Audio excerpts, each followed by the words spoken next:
Alors, imaginez un instant. Et si nos pensées n'étaient pas juste des spectatrices passives de notre vie, mais les véritables architectes de notre réalité? C'est une idée, waouh, assez puissante qui nous vient du biologiste cellulaire, le docteur Bruce Lipton. Et c'est justement ça qu'on va explorer ensemble aujourd'hui. Une idée qui, franchement, pourrait bien tout changer dans notre façon de voir le monde. Voilà, cette phrase, c'est vraiment le noyau dur de toute sa pensée. Et attention, ce n'est pas juste une jolie phrase un peu poétique, non. Pour lui, c'est un véritable principe de fonctionnement. Qu'est-ce que ça veut dire concrètement?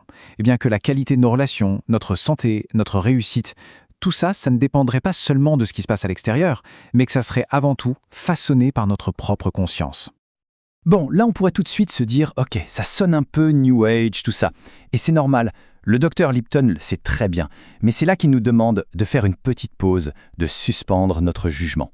Parce que, selon lui, ce qu'il avance, ce n'est pas du tout une croyance, non, c'est une conclusion qui est tirée de découvertes scientifiques bien réelles. Et c'est justement là que ça devient vraiment passionnant.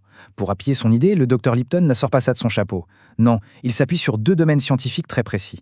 Et le plus fou, c'est que ces 2 domaines, selon lui, mènent exactement à la même conclusion. Une conclusion assez surprenante. Alors voilà, on a 2 domaines qui, à première vue, n'ont rien à voir. D'un côté, il y a la physique quantique. En gros, son principe de base, c'est que nous sommes les créateurs de notre réalité. Et de l'autre côté, on a l'épigénétique. Ça, c'est une branche de la biologie qui nous dit que notre conscience, nos pensées, peuvent contrôler notre comportement et même nos gènes. Donc 2 chemins totalement différents qui arrivent au même endroit. La conclusion, c'est que notre conscience n'est pas juste là pour regarder le film, elle en est l'un des acteurs principaux. Le message qui en ressort, il est radical. Ça veut dire que la conscience ne serait pas juste une passagère qui subit le voyage de la vie, non, elle serait carrément le pilote aux commandes. Et là, forcément, ça soulève une question immense. Si on a vraiment ce pouvoir, comment on fait pour s'en servir, concrètement? Ok, on a vu la théorie, maintenant, passons à la pratique. Et c'est là que le docteur Lipton nous propose une approche qui peut sembler un peu paradoxale à première vue. Pour créer activement sa réalité, l'idée, ce n'est pas de tout contrôler, de forcer les choses. C'est tout le contraire. Il s'agit de maîtriser ce qu'il appelle l'art de laisser faire. Le processus qu'il décrit est simple à comprendre, mais beaucoup plus profond dans son application. Alors, étape numéro 1, il faut définir la destination. Le quoi, c'est l'étape de la clarté. Il faut savoir très précisément ce qu'on veut voir se manifester. Et puis étape numéro 2, et c'est là que ça se corse un peu, c'est la plus contre-intuitive. Il faut complètement lâcher le contrôle sur le chemin, sur le comment y arriver. En gros, le comment, ce n'est plus notre problème. En fait, il faut voir ça comme une sorte de répartition des tâches, un travail d'équipe. Notre job à nous, c'est de fournir la vision, la plus claire, la plus précise possible de ce qu'on désire. Et le job de, appelons ça l'univers ou la vie, c'est de s'occuper de toute la logistique. C'est lui qui orchestre les rencontres, les synchronicités, les opportunités, pour que notre vision devienne réalité. Cette citation du Dr Lipton, elle résume cette philosophie à la perfection. C'est un vrai changement de posture, c'est radical.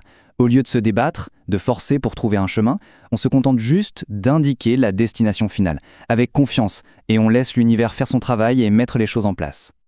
D'ailleurs, pour le Dr Lipton, ça c'est vraiment la leçon la plus cruciale qu'il ait apprise.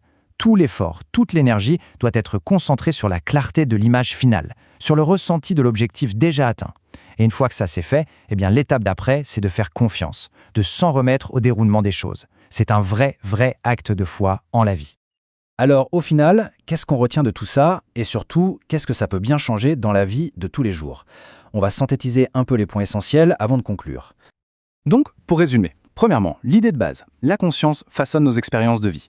Deuxièmement, ce n'est pas juste une idée en l'air, elle est soutenue par des principes qui viennent de la physique quantique et de l'épigénétique.